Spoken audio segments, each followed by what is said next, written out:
La rue Ganterie. Rive droite, à Rouen, entre les rues Jeanne d'Arc et de l'Écureuil, et à quelques pas du square Verdrel se trouve la rue Ganterie. Mais que signifie le nom de cette rue? Ganterie vient du mot gantier. À l'époque médiévale, les gantiers étaient installés dans ce quartier. Les gantiers sont bien évidemment les fabricants de gants. À l'origine, le gant fait référence à une enveloppe à doigts, un accessoire utile pour le travail, mais sous l'impulsion du clergé et de la monarchie, il va devenir un signe d'autorité et de déférence.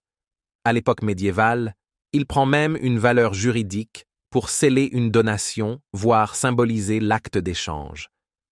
Et c'est justement à l'époque médiévale que les gantiers vont apparaître, ou plutôt leur corporation. En effet, c'est le livre des métiers rédigé par Étienne Boulot en 1268, à la demande de Louis XI, qui va servir de point de départ des corporations de gantiers, qui se créent à Paris, à Tours, à Grasse et à Rouen. À Rouen, les gantiers vont s'installer autour de cette rue, qui aujourd'hui porte le nom de leur commerce. Pourquoi ici?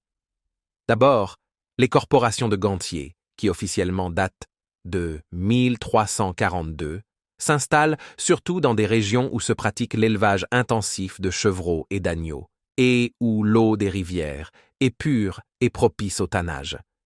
C'est ainsi que des lieux, comme Saint-Junien, dans le Massif central, Milhaud, dans le Dauphiné, ou Caudebec-en-Caux, ville voisine de Rouen, vont accueillir les gantiers.